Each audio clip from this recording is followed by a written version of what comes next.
It's a great pleasure to moderate this last panel of the conference, which will address the relationship between health, emergencies, and climate change in Latin America and the Caribbean. My name is Pablo Escribano. I am the Regional Thematic Specialist on Migration, Environment, and Climate Change for the International Organization for Migration. And we have a fantastic mix in our session of representatives from the private sector, international organizations, and the civil society. As we all know, Latin America and the Caribbean is a region greatly exposed to climate hazards, environmental degradation, and the adverse impacts of climate change. Disaster displacement is a critical feature of the region's vulnerability to these factors. From the 2017 hurricane season in the Caribbean to the most recent experiences with Eta and Iota in Central America, we are regularly exposed to the harsh realities of displacement and the need to comprehensively address the needs of displaced populations. Health systems and the access to healthcare greatly suffer during emergencies.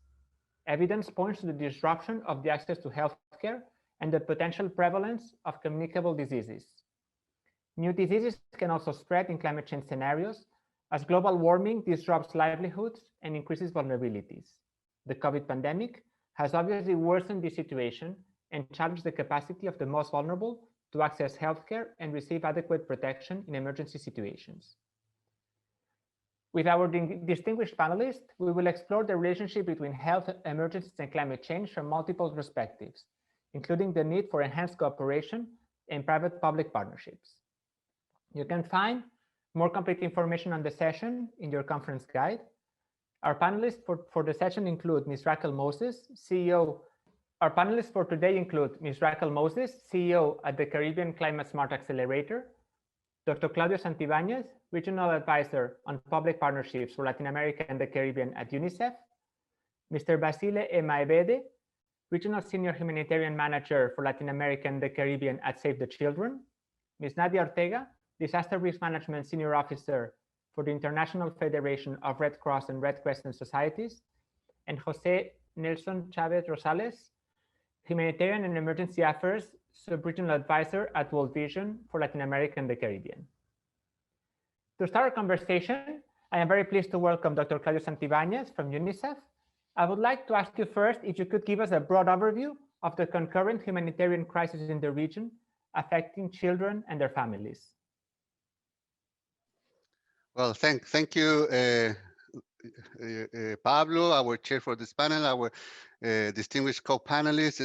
I'm very glad to be part of this discussion. UNICEF in the region as well has been participating in this fora last year, so very glad as well to contribute to this 2021 version on the Risk Relief Conference. And yes, the situation is dire, or at least is with a green, not green, but yellow and red lights now in the region for 2021.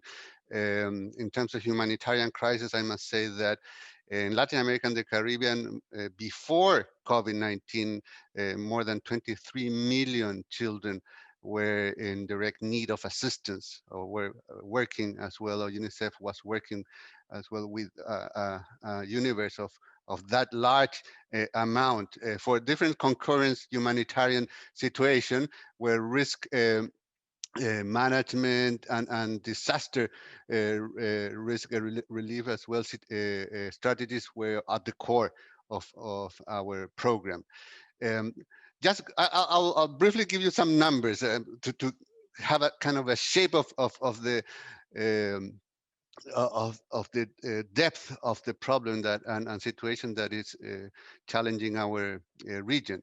For instance, before the COVID-19, in terms of the situation inside Venezuela, 7 million people were in need of assistance, 7 million children. The Venezuelan migration crisis out of Venezuela, displacement for economic, social reasons, 6.2 million people were needing support. The economic and social and political crisis in Haiti involved 5.1 million people in need.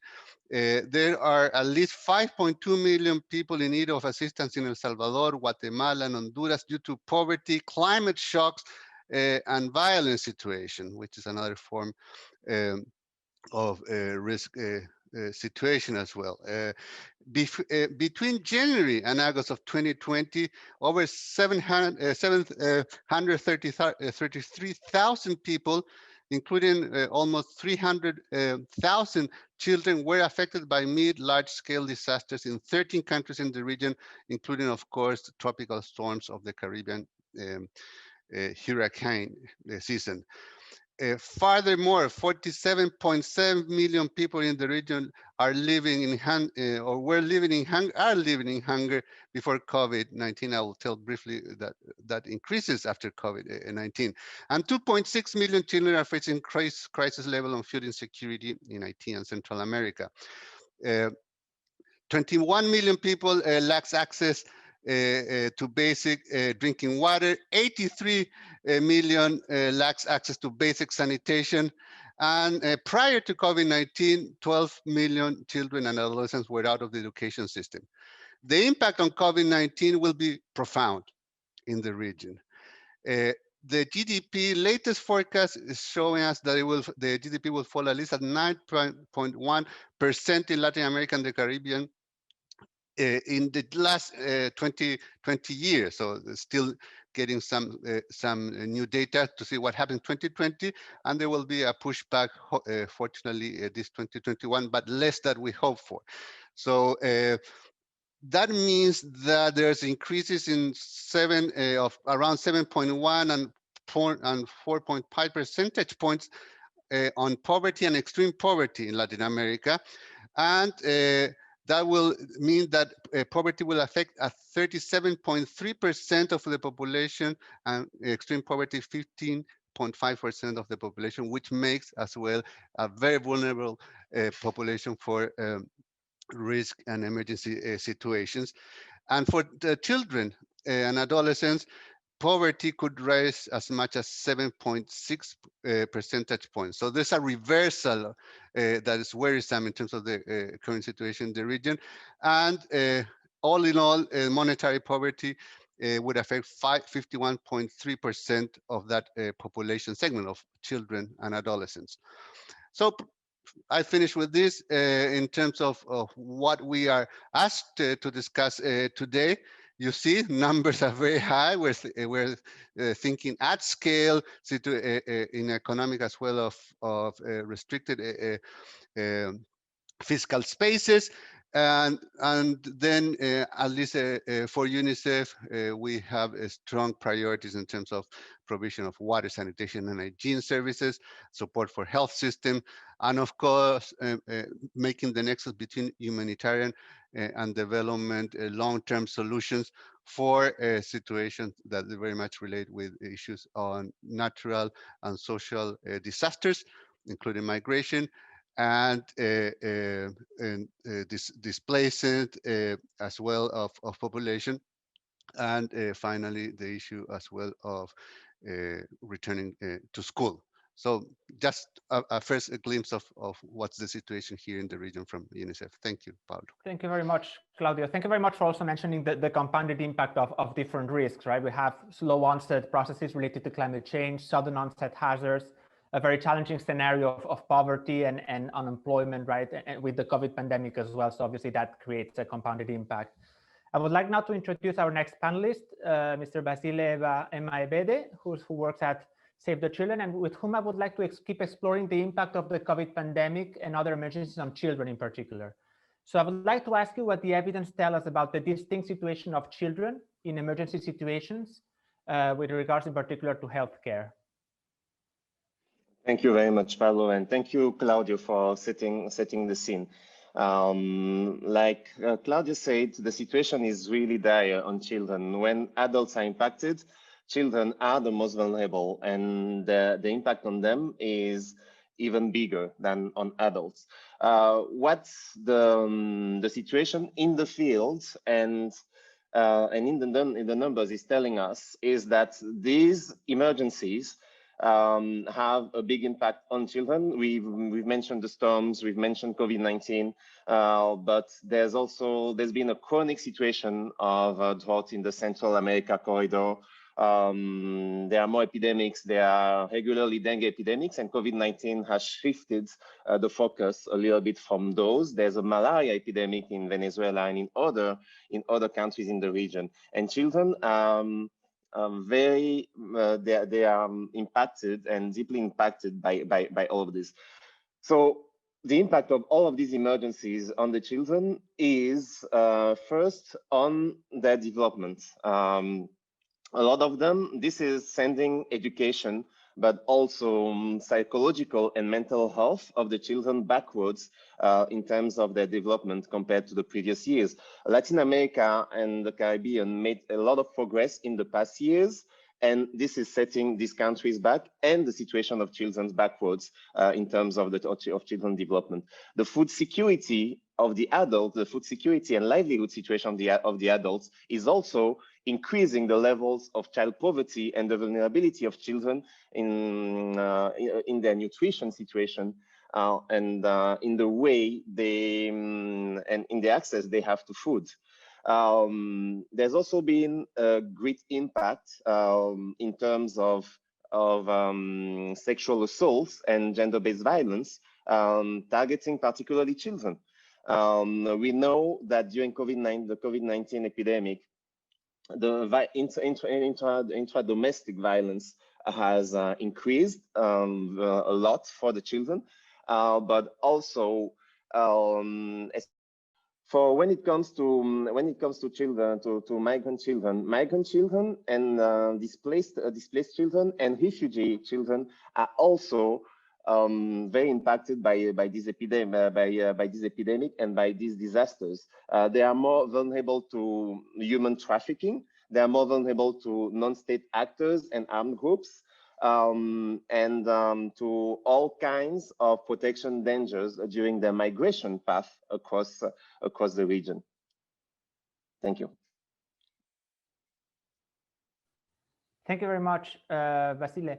So I would like to turn now to Jose Nelson Chavez Rosales at World Vision, and I would like to now look into what are some of the solutions or some of the response activities that emerge, right? So I would like to ask you about innovation initiatives that exist or could be developed to support health and climate change responses at the regional and the national levels focused on children. So what's the innovation that we can look forward to address the needs of children in this very challenging scenario?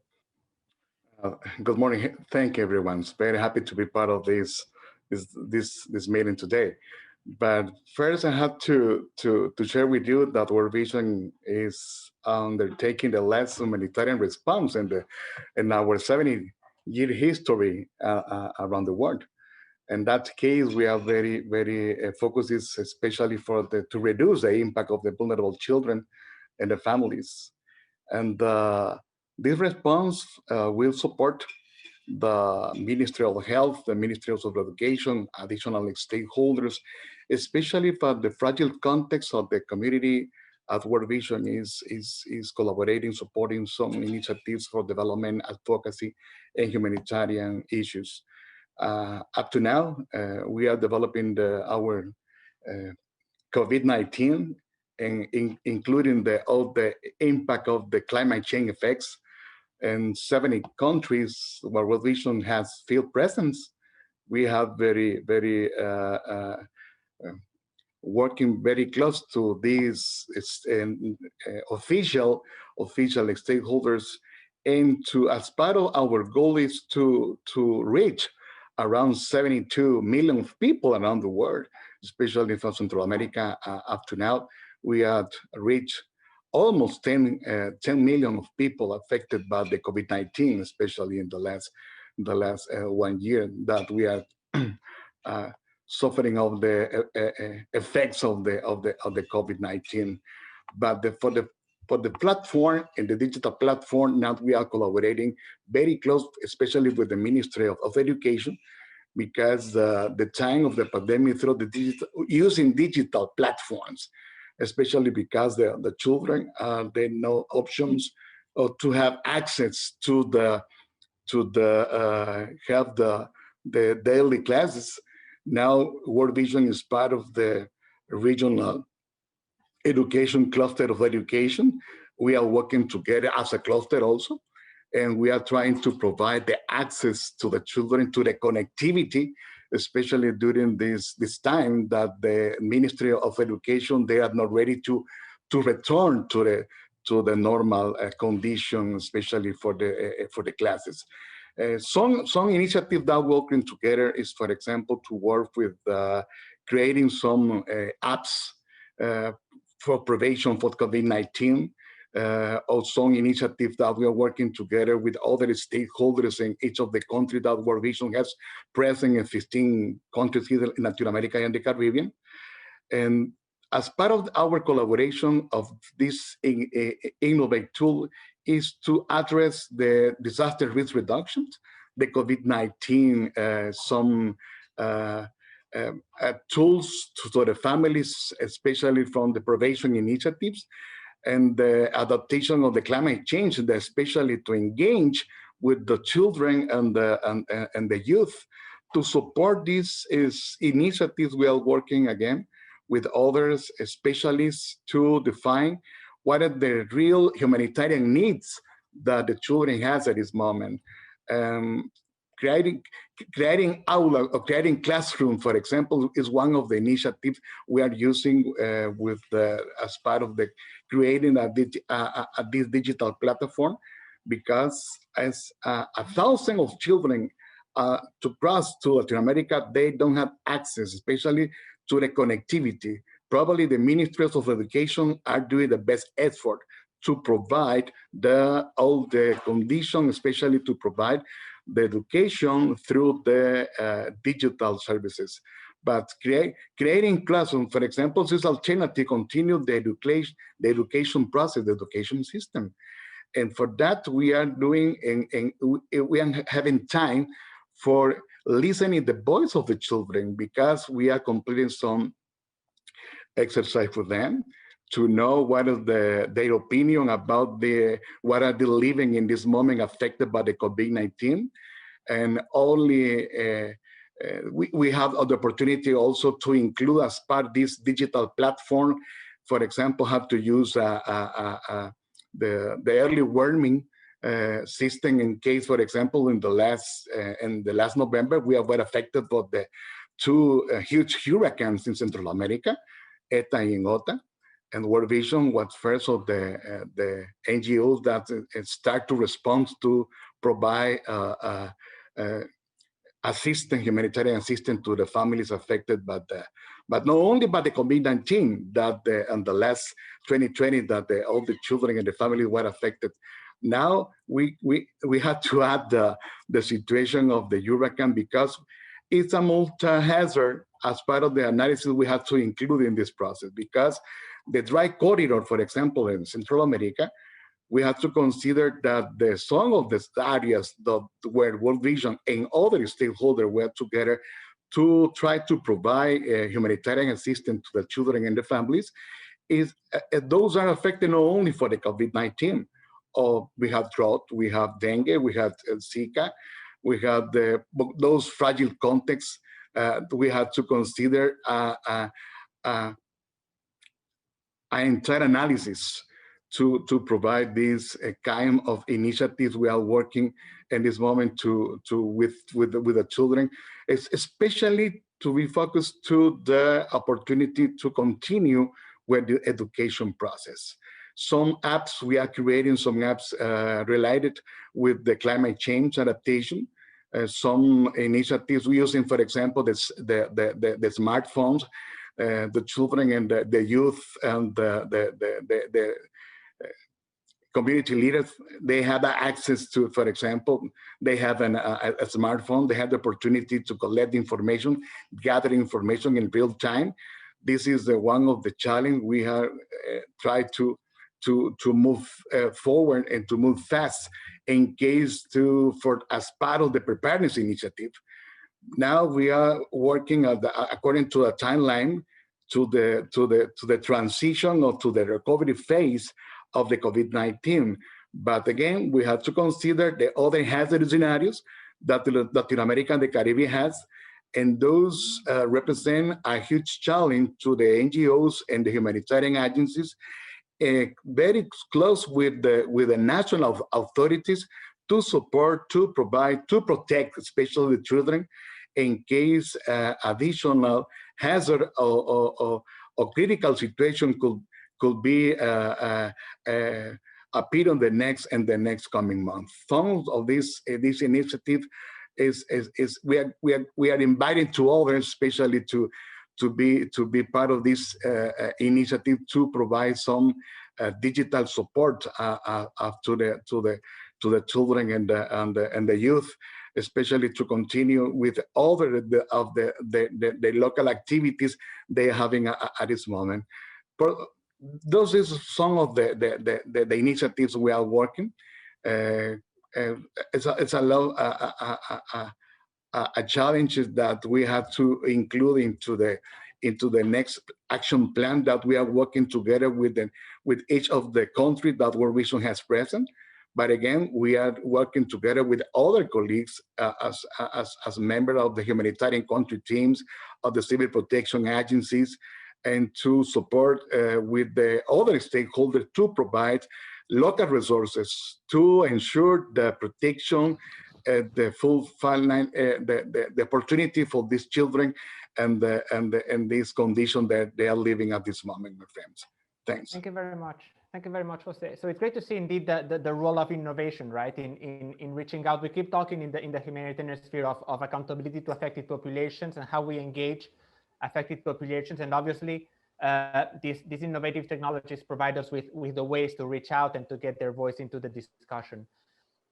I would like now to turn it to Racquel Moses, who's the CEO at the Caribbean Climate Smart Accelerator. And so continuing on this sort of search for solutions, it would be great if you could introduce what are some of the opportunities that you envisage for regional cooperation on health and emergencies in a region as exposed as the Caribbean. We all know how the Caribbean countries suffer from both sudden onset hazards and climate change. And what are some of the evidence that you have seen in terms of regional transformation into how these issues are approached in the Caribbean? Certainly, and thank you so much for having me. So I think that there are 5 main things that we're seeing that we're really excited about, notwithstanding how devastating the situation has been. I think the first thing that we're seeing, yes, is absolute innovation, but we're seeing innovation in a way that suggests that we now need to rely on each other. So rather than looking within each country for innovation, we're now looking within the region for types of innovation, and we're collaborating more. We're also looking at things like energy independence. So how do we protect ourselves, mitigate for climate change, as well as adapt, create that energy independence? We're also seeing a lot more entrepreneurship. So we're seeing either through job losses or necessity just to be able to keep things afloat, people are now turning to starting their own businesses. And that is ultimately, or will ultimately, have a positive knock-on effect on families and children. We're seeing technological leapfrogging. So a lot of the public sector within the region would have resisted some advancements in technology and access to digital means of engagement, but now they're having to make that leap. And rather than just making incremental steps forward, we're seeing them make, leapfrogs forward, which is really exciting as well. And finally, and most excitingly for me, we're seeing a lot of innovation in education, looking at how education can be delivered, not just, again, on a local level, but on a regional level, and how can we amplify the innovation and how do we get more engagement from children who are now displaced from their schools, and how can they interact more? And in all of that, what we're looking at is how do we infuse climate education into that mix? How do we get people to understand that, listen, this isn't a temporary change that we want to see, but a permanent and a long-term change, thinking about things like climate as an opportunity. How do we create more jobs in that space? How do we create more exports in that space? And how do we use this vulnerability as an economic opportunity to build upon and create and strengthen and bolster our economies?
very much. Thank you very much, Racquel. Our final panelist, last but not least, is Nadia Ortega, who works at IFRC. And I would like to ask you about some of the actions that we can take as humanitarian actors to better support our communities to prepare for and take actions in the face of climate change, right? So we've talked about a bit education and digital technologies and innovation. And obviously we have seen a critical humanitarian needs in recent years and months and years, right, with the hurricanes. So in terms of good practices and some of the actions that we can envisage or develop, what are some of the things that you have seen and you could mention? Well, thank you very much, Pablo, and to the panelists for this opportunity. I think that as humanitarian actors, as the private sector, as community members, we all have a role and a duty to better support the communities where we live, to prepare for and take actions in the face of climate change. One of the things we can do as organizations is to enable education and continue advocating for a change.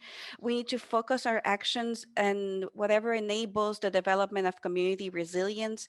And how can we do that? Well, first we can promote a better knowledge and recognition of the impact of climate change on aspects related to community health, water hygiene, and sanitation. We can promote the development of community resilient activities to address these challenges.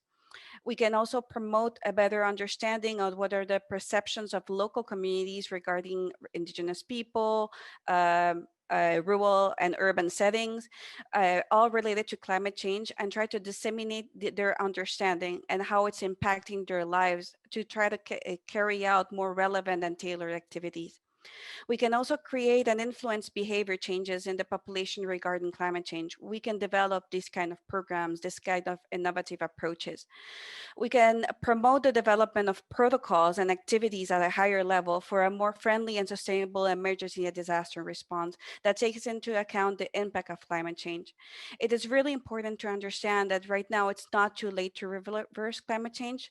We need to now to do more actions. We need to take new approaches that can switch up to sustainability and a more long-term and sustainable recovery. Thank you very much, Nadia. Those are fantastic points, right? When we think about the impact of disasters, but also how we engage into a longer term perspective of resilience and recovery, right? And obviously it's a conversation that we've been having in particular since the World Humanitarian Summit on the humanitarian development and peace nexus. And I would like to turn to maybe Claudio, because UNICEF is obviously an agency as IOM that works throughout the humanitarian and development continuum, right? And sort of envisaging the different stages of humanitarian and development and peace interventions. I would like to ask you about what's your view on how the humanitarian development and peace nexus applies in our region, and how do you see that in terms of the sustainability of assistance? Great, thank you, Pablo, and thanks to other panelists on raising points on innovation. I heard from Racquel the point of that we want these, or whatever we do from a particular risk, to be bold and have permanent change.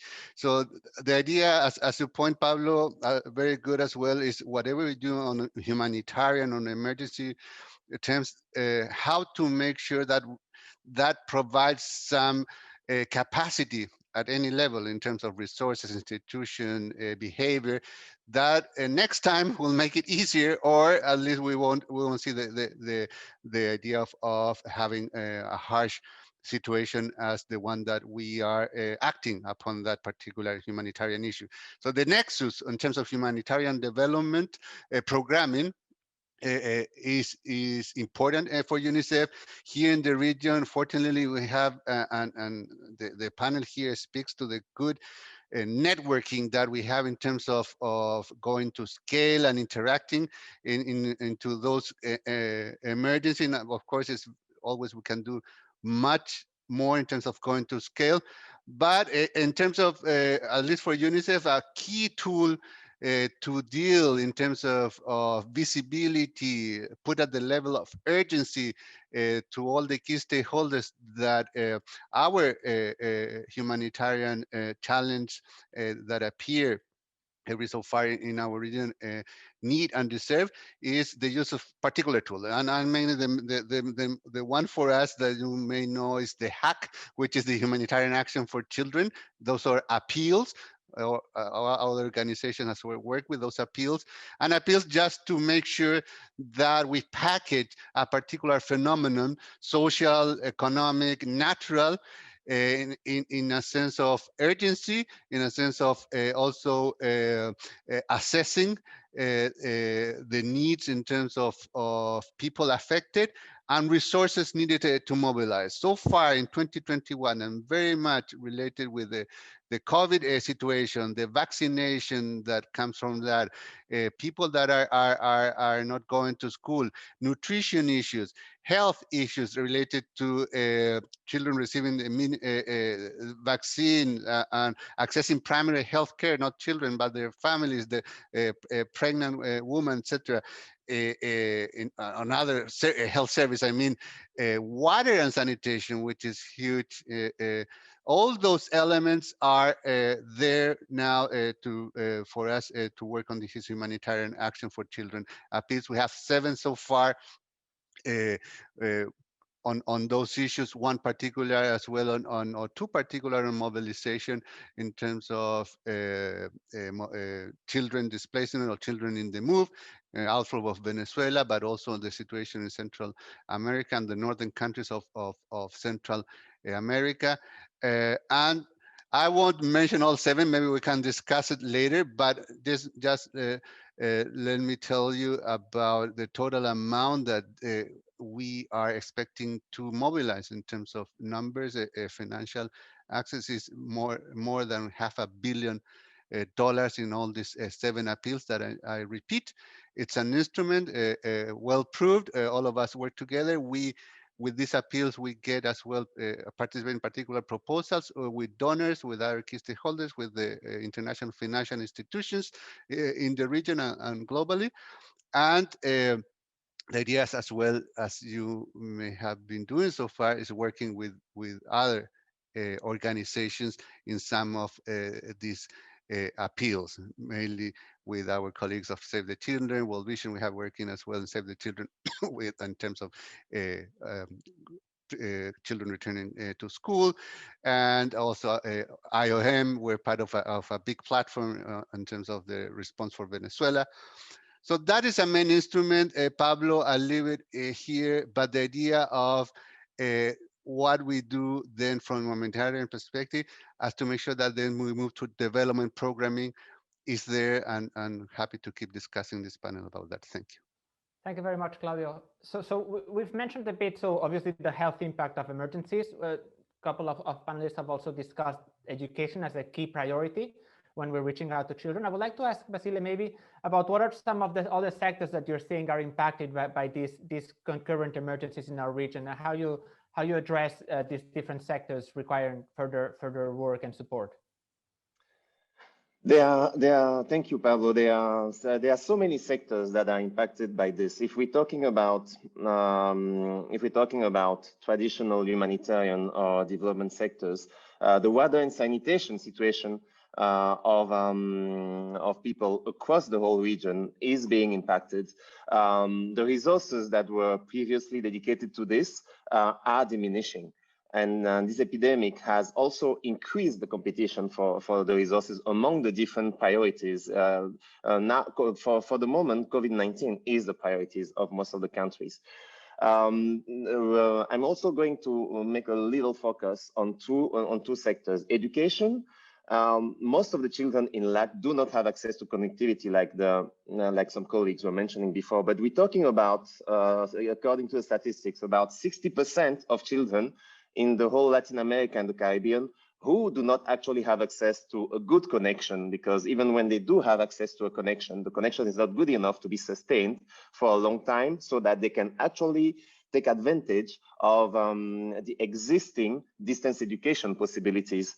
When it comes to food security and livelihoods, in an environment that was already affected by all of the different humanitarian crises and natural disasters that we have mentioned before, the competition for the resources has also increased between the different populations. So for the refugees and migrants, for example, they are currently also facing more xenophobia, more discrimination, more exploitation, because they are currently more in competition for scarce resources, because more people have fallen into poverty as well, including in the host communities. And eventually, I'm going to end with something that is a little noticed, but that is impacting all of our organizations on a daily basis. It is that the traditional donors have also decreased their support for humanitarian interventions. When most of the traditional donors are currently dedicated to fight COVID-19 in their countries as well, there are less resources for all of us and for the children and for any people in need in Latin America to be dedicated to humanitarian help and to the impact of these disasters as well. So this is this highlights again what you mentioned before around the importance of ensuring that we take into account the nexus between humanitarian and development. And Save the Children is trying to work on that with a lot of your organizations as well. Thank you.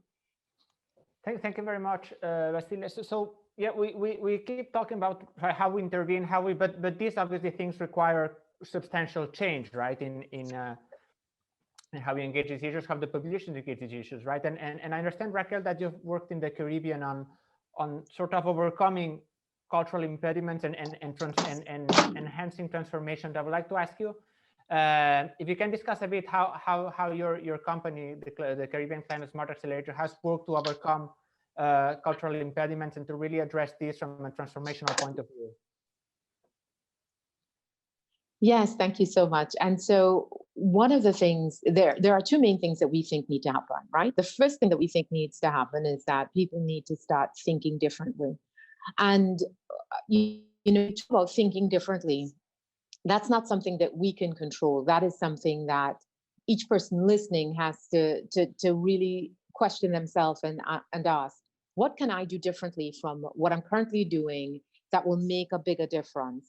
And so that is the question that we pose, is to ask people to just think about, how can I have a greater impact and a greater positive impact on how things are progressing? The second thing that we're doing to try and force this cultural change is introducing an educational initiative that changes the mindset of middle managers and senior managers about how they look at their activities within the context of climate change. So, you know, we firmly believe that if you're doing the right things, that the bottom line will show. But how can we get people to do those calculations and to weigh all of the factors that actually matter? And so that educational initiative is meant to sort of change, or at least impact, the way that people think about how they address climate change, and hopefully get them to make smarter, more long-term decisions rather than focusing on the short term. And from our perspective, how we sort of go about working with governments and the private sector is to force the question, listen, what you're doing hasn't been working, how you're working hasn't been happening fast enough. So how can we remove impediments or accelerate things to make the changes that we need to see happen at pace? Sometimes it's money, sometimes it's education, sometimes it's technical assistance, and sometimes it just requires that people step up and realize that we are depending upon them to make the kinds of decisions necessary to force the changes we need to see. Thank you very much, Racquel. So obviously one of the changes that need to happen, I understand, is sort of a mindset of preparedness, right? So we're sort of, I think, yes. Many of our agencies or the humanitarian assistance has for a long time focused on being reactive, right? So reacting to emergencies, reacting to disasters, right? And we should, and I think that there's the agreement that we should move towards a more preparedness-oriented mindset, right? And I'd like to ask you, Nadia, maybe from the IFRC experience, what some of the experience that you could mention about around preparedness with regards to emergencies, to health, and other types of assistance. Well, thank you very much. I think one of the things we need to understand is that despite the preparedness measures that were taken before the COVID-19 pandemic, before the hurricanes, the impact was massive to our American countries. Some of our countries are still experiencing the compounded effects of the hurricanes, years of drought, the dengue and Zika epidemics, the COVID-19 pandemic, and all the socioeconomic crisis, all these hazards together generated. So I think one of the key things, as Racquel mentioned a while ago, is to try to invest in mobilizing the power of the local actors, to try for integration and transformation at the local level, for those who are just at the forefront of the humanitarian response, for those who are before, during, and after a disaster, and who are part of the communities at risk, because they can take the necessary steps to promote and integrate an integral transformation. Right now, as Claudio and Basile mentioned a while ago, the worldwide socioeconomic conditions are reducing the resources we have available for humanitarian assistance. Like we saw last year, the effects of the hurricanes Eta and Iota, where most of the resources available were invested by the countries to subdue their own internal crisis, and the international support provided was very limited. This is why, again, we need to invest in better decision-making processes and try to invest in solutions that will provide the greatest benefits to those who are most exposed and are more vulnerable to climate risk. We saw that after the hurricanes Eta and Iota, preparedness measures are still necessary. When we went to the field and interviewed the communities, we found out that many evacuated really late during the emergency, despite the warnings being made by local authorities, because they had a lack of understanding of what the flood risk was, and they did not really comprehend the level of the emergency, and people even evacuated without taking necessary precautions, biosecurity precautions, and necessary for addressing this pandemic. And these had a direct consequences in their health and in the impact of the health system. So one of the things we need to understand is that when the international community is unable to mobilize, like what had happened in the early stages of the global pandemic, when the mobility is restricted, when the resources are limited, it becomes essential to invest in preparedness and to articulate our humanitarian response through the power of the local actors and invest in preparedness at a larger scale. Thank you very much, Nadia. So I hear that part of the equation is obviously convincing response actors, local actors, national actors, right, to invest in resilience, to be more prepared, early warning systems. So I would like to ask you maybe, Jose Nelson, about some of the initiatives that we could explore for advocacy opportunities, right? So how to really make this advocacy a reality, so that there's this change in mindset and investment in resilience and in preparedness. Thanks, Pablo. We have to define three key sectors, especially for the advocacy initiatives that we are working together at this moment, especially with the government at that level. We are calling the governments to make strong policies and plans for disaster risk reductions, COVID-19, the health initiatives, and other hazard that the country has at this moment. And we are called also to invest and allocate resources for this sector, for DR, COVID-19, health initiatives that is as needed to complete at the local level, and to ensure the strict implementation of these laws and policies according to the real humanitarian needs that the people has at this moment. As we mentioned before, they provide the platforms for children to talk, to speak with the DR, the COVID-19, the climate change impact they have at this moment. As part of this initiative is to make a lobby with the Ministry of Education to develop school curriculums toward the resilient building, and to make the inclusive school safety planning in every school that we are working together.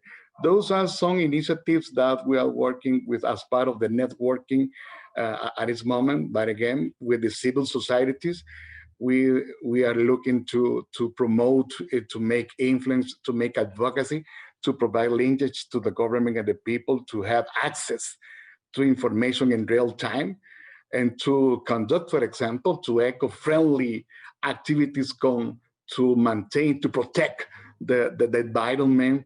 Some of the challenge we have in the incoming years is the increasing number of disasters are appearing in Latin America and the Caribbean countries. It's very key for us to include, as part of these policies, to include the participation of the children and the youth as part of the regional or sub-regional consultations that we can promote with others as part of these initiatives of the advocacy. We can work together. In the private sectors, we invite them to collaborate with the protected environment according to the local initiative that the private sector has as part of because they are key partners to the society that we have here in Latin America, and should be, for example, giving heavy taxes and no renewable resources. Sometimes we have to consider some initiative like this, because a lot of people is very concentrated to every initiative to active our action plan after the hurricane, after the volcano, after the flooding, it hitting the communities.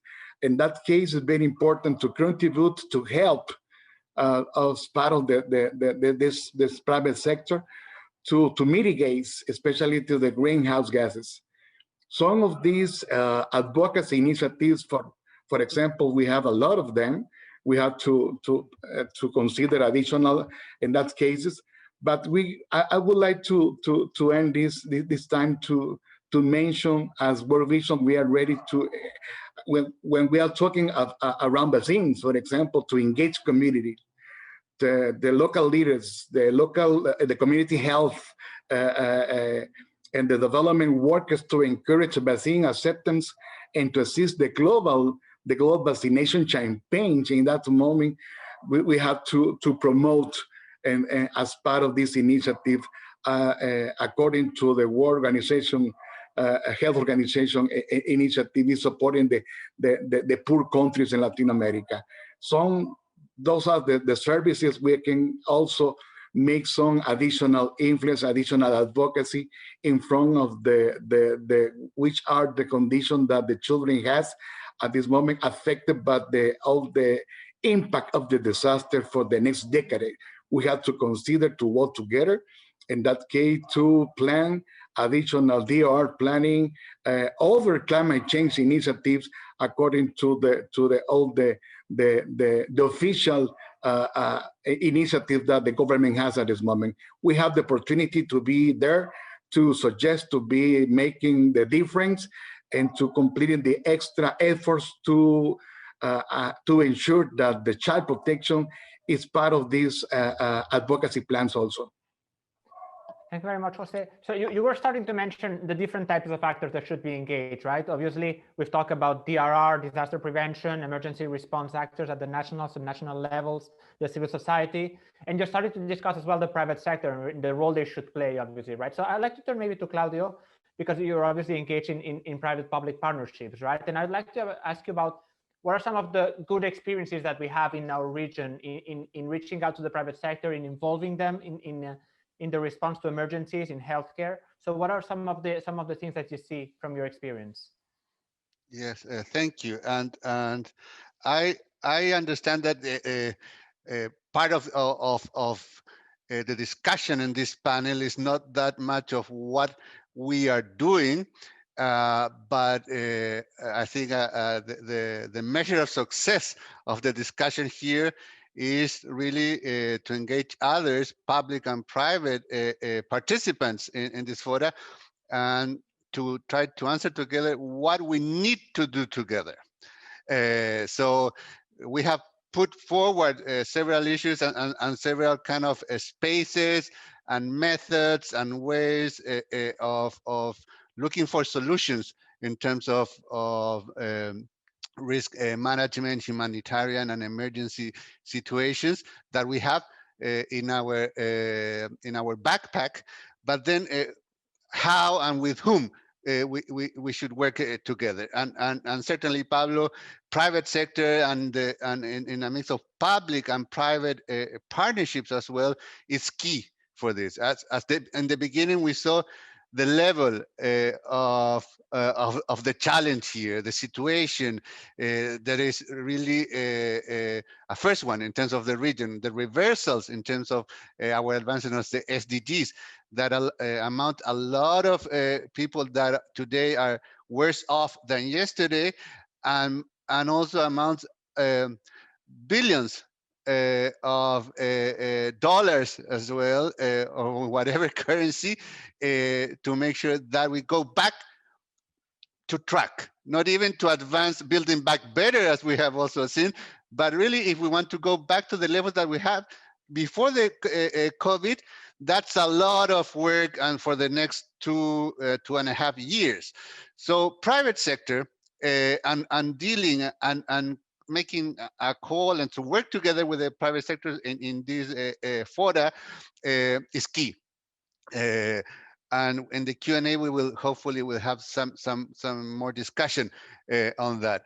But of course, they have a role not only in terms of their kind of social traditional role, but as we have seen from UNICEF on the ideas of sharing value, the ideas, I really want to work with you for a solution, because I know Racquel has explained very good ideas of what kind of solutions that we can work together, how we can bring other as well big fish, let's put it in terms of going to scale there. And there are as well from UNICEF at least different instruments, and we have different experiences as well working with private sectors in emergency in particular as well. In the issue on focusing on results is key for private sector. Really, if they say as they have it in particular in their blood, if I invest here, I want to see results. Keep investing. It's a social investment. It's not that I want some return, monetary return of this, which could be the case, and we have done that as well, like a real investment, like a social kind of investment there, but also to make sure that where I'm putting my resources, it's getting some impact at the end of the day. So we have worked with foundations, with regional enterprises in different countries, as to make sure that we can work on investing together on, for instance, the idea of health investment with on education investment related to Central America situation. Also working with, and this is another element of the humanitarian development nexus, with cash transfers in emergencies, or humanitarian cash transfers, or different organizations have different names. But this idea of not only having social protection on the traditional way, but there's some unexpected situation, shocks, and there you have to keep to level the family there on their livelihood. You have to rapidly identify those families that are in distress, on displacement, or a natural hazard that affected their homes, their produce. So how you can keep leveling as well, or maintaining some minimum income for these families. And for that, we have worked with the private sector as well, because in some cases, they're not that big amounts as going to pilot a scale, but then working, including then the public sector, as to work with these humanitarian cash transfers as an idea of that you go humanitarian, but you produce some value there that go back to the development programming. And finally, this idea of having new niche and markets through looking at issues of climate risk and climate change. In particular, I'm thinking on electrification of rural areas that we're working, and with some investment banks, they're interested as well in helping us in the forms of credit, as well to the public sector, but also to private regulated enterprises as well, as to electrify those rural areas. That works very much, as we have discussed previously here, for instance, on digitalization and blended solutions to education right now. So those are some of the examples that are there that I would like to put here, but also, and this is the final point, the idea of gathering good data and evidence will help very much as well to work with the private sector in terms of making sure that we monitor well the success on whatever metrics of the investment done for all parties. Thank you. Thank you very much, Claudio, for these examples and sort of tips as well on how to reach out to the private sector, right? And one of the sectors that I'm really very interested in is the role of new technologies, right? Because we keep talking about how new technologies we can engage with them in terms of disaster preparedness, early warning systems, climate change. So maybe with obviously a region as exposed as the Caribbean, I'd like to ask Racquel, so what do you think is the role of new technologies in this sort of disaster preparedness, climate change role issues, and how do you see them engaging with the community in these areas? Oh, I think new technologies are everything. I think it's going to be the answer to solving the climate change issue. It's going to be the answer to advanced preparation. I'll tell you a quick story. So we, raise money to build resilience for projects across the region. And before Hurricane Dorian, Bahamas was having a hard time. They wanted to invest in mangroves. They wanted to build seawalls. They wanted to do all of the things necessary for preparation for something like Dorian. And we were knocking on a lot of doors. The big multinationals were saying, well, they're a high income country, so we can't offer them concessional loans. And the private sector was saying, well, from an impact investment standpoint, we really need commercial returns. So we've heard obviously the need for investments in preparedness, and sometimes it is difficult to sort of acknowledge this need and get donors or the private sector to invest in this preparedness. And we've discussed some of the advocacy initiatives that could be developed in the region. I'd like to ask Nadia, one of the strategies is obviously discussing the cost of doing nothing, right, and having a more reactive response, right? So how does the IFRC work around these issues of costing what it would entail to do nothing? Well, yes. Even we have to understand that even if we're not directly working with climate change or directly working in environmental solutions, even if we're not familiar with the scientific concept behind climate change, we can still understand when something is wrong with the environment and that some actions have to be undertaken. The consequences of a warmer climate are increasing not only the intensity, but also the frequency of our weather extreme. One of the most recent examples at regional level were the impacts suffered by our Central American countries. After they had experienced droughts in 2019, they were impacted by hurricanes Eta and Iota with only a 2-week difference. These communities are facing the direct effects of these hydrometeorological hazards, not only with the floods and the stagnant water. There was an increase in waterborne and vector-borne diseases. With a reduced access to food, there was a water and crop loss and a reduction of the livelihoods, which also increased the food insecurity in the region. The loss in crops also increased the vulnerability of families that were heavily dependent on them. And it has put a strain as well in the mental health of the communities. And many families have experienced loss. So these are some of the direct effects of the physiological consequences of these hazards.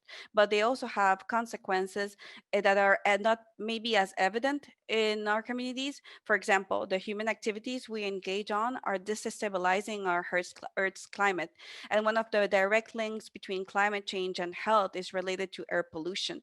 So even the indirect effects of climate change on health are also related to the ecological changes, such as the spread of climate-sensitive infectious diseases, as well as the societal responses to climate change. For example, when there's a reduced access to health or there's population displacement.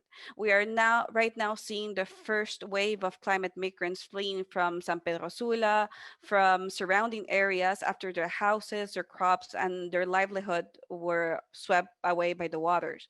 So right now we see that climate change is the greatest health challenge we have to face in this 21st century, and it has consequences in all aspects of our society. When in 2019, IFRC did an analysis on the humanitarian consequences of climate change. And we found out that if by 2015, we didn't take any sort of action, approximately 200 million people per year would require international humanitarian aid as a result of climate related disaster and all the socioeconomic consequences of climate change. And this was before the pandemic of COVID-19. But the same analysis that showed us the cost of doing nothing also showed us that there's a chance on doing something. The number of people in need of humanitarian assistance as a result of climate-related disasters could also be as low as 68 million by 2030 and have even a drop of 10 million by 2050. That means a decrease of approximately 90% compared to those results in 2019. So these differences show that a rapid, inclusive, and climate and disaster-informed development can significantly reduce both climate change impacts and the cost in humanitarian aid, and thus the economic cost to all. But most importantly, it also shows that protecting people from a predictable and severe consequences of climate change is necessary if we want to save lives. So I leave that to you. We need to work together in this, not only humanitarian actors, not only organizations who work in development, but also the private sectors and the community overall. Thank you. Yeah, so I think the thing is to think about innovation in a number of different ways, and to think about new technologies in a number of different ways, and to think about it in terms of how we invest for resilience. We're seeking and putting together some financial instruments that are quite innovative, that we believe will help bring the funding to bear. There are people, there are billions of dollars in accounts across the region that are sitting dormant, that have an opportunity to be a part of the solution, but they don't know how to mobilize that money into climate solutions, into investing in our future. And those are among the things that we want to solve, is helping people to understand how to invest and to remove those imaginary barriers. Imagine how many meetings we thought had to take place physically that are now taking place via Zoom and happening quite fine. There are imaginary barriers to our investing in our own solutions and investing in the technologies that are going to solve the problems that we have. Everything from coral restoration. We're seeing people who are using sargassum, the seaweed that is proliferating all over the region, and creating all kinds of amazing products from them. We're seeing early warning systems that are not relying on the network, but are relying on peer-to-peer communication from device to device. That can charge using solar. So we're seeing all kinds of exciting new solutions, but we have to continue to press ahead to make sure we bring those to fruition.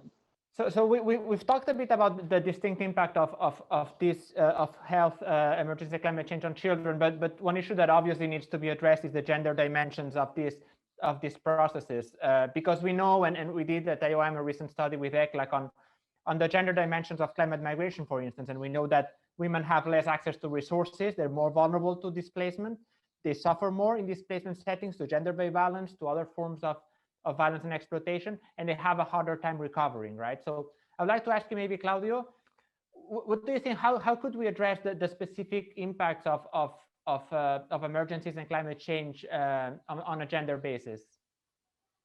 Sure, and this is key as well, and to address it in a structured way, meaning having the adequate tools for that is key, as to really mainstream gender equality results and goals in all our response to emergency in a sustainable way. So for UNICEF, it's I was discussing previously on this humanitarian action for children hacks instrument. Those instruments as well make us sure that the gender dimension, as you put it, Pablo, is present there through various ways of including in our asks some particular and related to the results framework, some particular indicators that relate to the gender and gender equality dimension of the impact of on our implementation on response to humanitarian issues.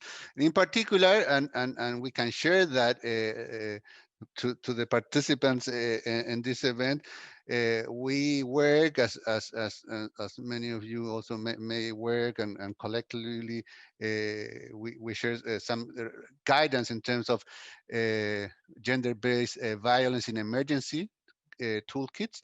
We call it GBVEA, gender-based violence in emergency. PISEA, which is prevention of sexual exploitation and abuse. Also guidelines on that elements and indicators that should be there. If you go to the details of our hacks in terms of the program targets, it has very particular targets in terms of issues regarding how we address the impact of the situation on on gender and adolescent girls, adolescent pregnancy and others. I'm for instance on the hack on the humanitarian appeal in terms of the response to hurricanes Eta, Iota. I'm just looking while I speak. For instance, in a concrete appeal, which is on $42 million, a great amount is to work with women, girls, and boys accessing gender-based violence, risk mitigation, prevention, and response actions with numbers. 57,000 is our target there, and 50,000 women and girls receiving dignity kits. And that is an example of very concrete elements that are we worry about gender equality and a gender-based response. And finally, also we have discussed on other issues that is related and maybe more invisibilized on situations like one affecting this region now, the concurrent humanitarian issues, including the natural disaster, but also exacerbated with COVID-19 situation, on issues of access to health as well and violence. So those pregnant women, pregnant adolescent, they're missing as well their controls, and we have a special as well programmatic and implementation targets and work and methods to visualize and also make sure that we diminish the gap that this risk, this exacerbation of this kind of risk factors have produced. The same with violence against children and women in home. As you, Pablo, we have produced with CLAC, with CEPAL, a paper on violence against children in home in COVID-19 times or period, and also this idea of the expansion of the gap of the exacerbation of risk factors versus the diminishing of protection elements there, make a wider gap of situations of violence. So there's not much monitoring now in terms of protection, but also higher risk factors for children, girls staying at home, access to digital kind of new kind of socialization, etc. So it's very much there, and it's an important topic, and great that you have tackled it and mentioned it. Thanks, Bob. Yeah, Claudio, I think, you hit the nail on the head when you were talking about access to data and that being so really important. And I think while the issue of gender inequality and the impact of disasters on women is so very complex, I think one of the simplest things that we can do is to make sure that every intervention has a gender lens. And so that means not just in terms of just the outcomes, but also in in how the program is crafted, how many women were involved in the crafting of the program, how many women will be impacted by the program, what are the expected outcomes of the program, and how does this help to even the balance of the program. And making a systematic look at that for every single intervention, I think will at least begin the process of ensuring that there is greater equality and evening out the impact of these incidences on women.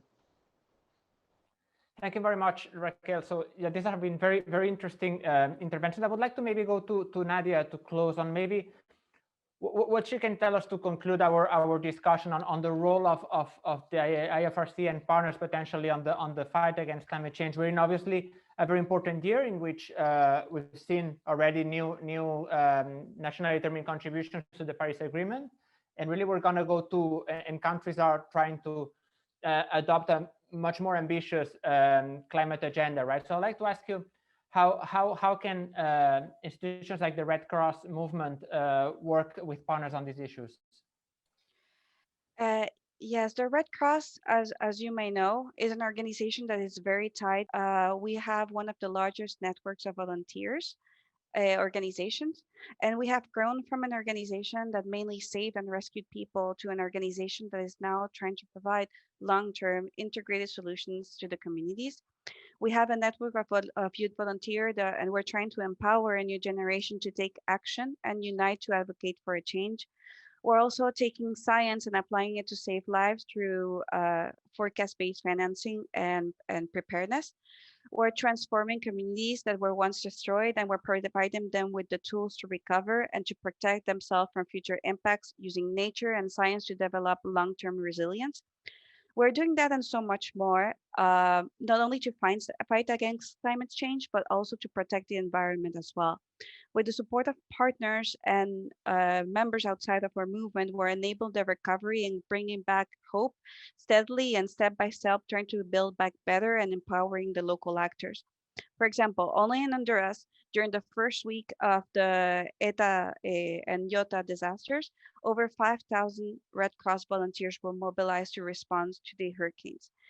That means that we were there before, during, and after the crisis, and we want to continue supporting the affected communities because we're part of those communities. A large portion of the Red Cross volunteers in the Sula Valley that responded to these disasters were actually affected in a way or another by the floods. Some had lost their homes, some had lost their livelihoods, and yet they still continue to work and trying to save and support others and trying to help while also having lost themselves. So we intend on continuing to working to mitigate as much as possible the effect of disasters and trying to work towards climate change adaptation. We have several initiatives in communities. For example, in Colombia, our volunteers are running their own natural reserve. They're implementing educational programs and trying to recover watersheds. In Panama and Mexico, we have volunteers helping to protect ecosystems through hunting invasive species such as the lionfish or other natural predators that lack natural predators in the Caribbean. We're also trying to promote friendly solutions in Costa Rica and try to apply them to flood response and trying to do a greener humanitarian response. So we see that our volunteers in the Americas are doing recycling, reforesting, raising bees, educating communities, protecting the environment, each in their own unique way according to their context, but also all united with the belief that we can all make a difference. So I want to leave with the reflection that even though extreme weather events and will only get worse, and this is not the time to stop, we still need to, we can't lower our ambitions. We need to invest in the future. We need to enable community-led resilience and try to take an approach, climate smart disaster risk reduction, to try to advocate for a sustainable and long-term recovery to the crisis we're currently facing. And this is not something we can do by ourselves. This is something we all have to do as humanitarian actors, as private sector, as the communities where we are. Thank you. Thank you very much, Nadia, for this final word. So I would like to thank you all, Claudio, Jose, Nadia, Racquel, and Basile for your interventions. I think it's been a great conversation. We've touched upon a lot of different topics, and I think some of the key issues that emerge are the need to plan for the future, to invest smartly, and to build partnerships. So with these final words, I think we will close our panel, thanking everyone for their participation.